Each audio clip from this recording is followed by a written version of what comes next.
एक दिन पहले ही हमने एक जो वीडियो रखा था उसमें सुंदर साथ जी ने एक प्रश्न किया है, मेरे से अनजाने में एक गलती हो गई है और वो भक्ति मार्ग में बार बार याद आने की वजह से बाधा पहुंच रही है, उससे कैसे दूर करें।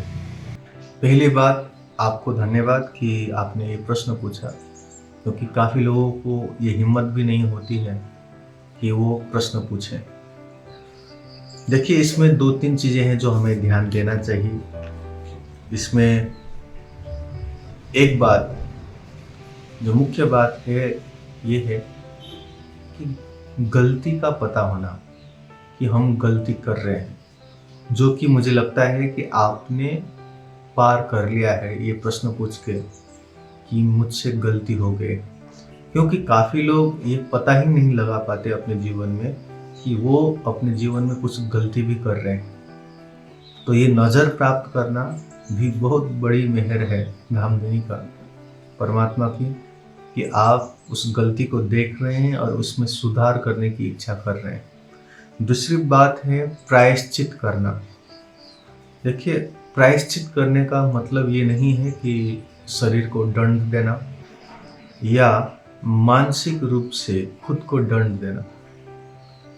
प्रायश्चित करने का मतलब है कि जो गलती हमने पहले हम कर चुके हैं, चाहे वो कुछ भी हो, उसको बार बार ना दोहराना, उसको हम कहते हैं प्रायश्चित।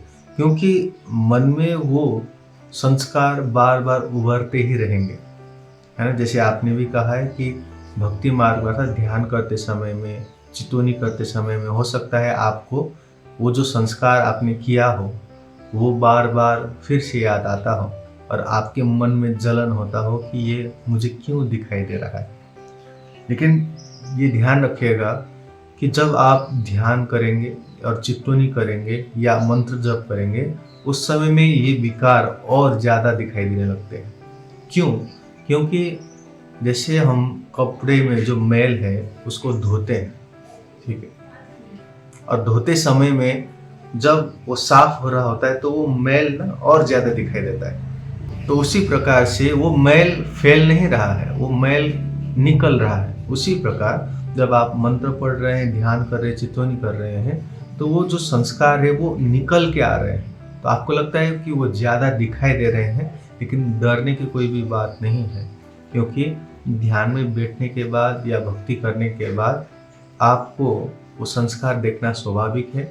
बस निश्चिंत रहिए और आप दृष्टा स्वरूप में बस देखिए कि कितने देर तक रहेगा। लेकिन आपका जो नज़र है हमेशा धामधनी के प्रति या जो आप ध्यान कर रहे हैं उनके प्रति रहना चाहिए।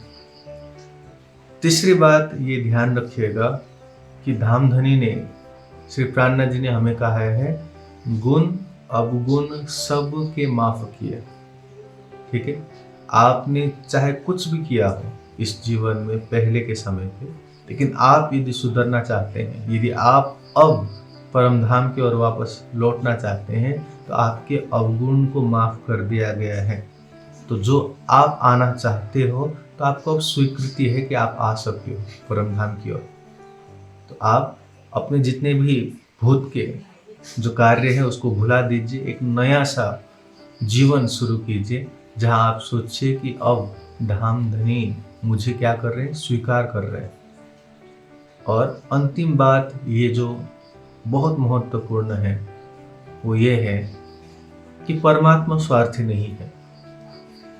इस संसार में मनुष्य स्वार्थ हो सकता है, अनेकों लोग स्वार्थ हो सकते हैं, लेकिन परमात्मा हमसे प्रेम करते हैं, जिसमें आप चाहे कुछ दे या ना दे, आप चाहे उसे पसंद करें या ना करें, उनका ध्यान और चितौनी करें या ना करें, लेकिन वो आपसे प्रेम करते हैं। तो जब आप इस चीज़ को याद करेंगे कि वो प्रेम करने वाला है, वो हमारा आशिक है, प्रेमी है, तो ये जान लीजिएगा कि आपकी गलती को वो नहीं देखेगा। आप खुद के गलती के कर्म के कारण से आप रुके हुए हैं। तो जिस दिन आप संकल्प कर लेंगे कि मैं अपने विकार जो जीव के हैं, मन के हैं, उसको त्याग कर मैं स्वयं, जो मैं आत्मा हूँ, पवित्र हूँ, स्वयं मैं सत्य हूँ, मैं आनंद युक्त हूँ, यदि आप उस गुण को धारण करेंगे तो अवश्य ही आप आगे बढ़ेंगे। और क्योंकि हमारा जो नज़र है अभी जीव में है, इस शरीर में है, तो एक समय लगेगा ही ध्यान करते समय में, लेकिन अवश्य ही यदि शुद्ध संकल्प के साथ, प्रेम के साथ यदि परमात्मा को याद करेंगे तो धामधनी हमें कभी छोड़े नहीं थे, ना कभी छोड़ने वाले हैं। तो उनको याद करते हुए आप अपना कार्य करते रहिए, भक्ति करते रहिए और ज़रूर आपका सुधार होगा।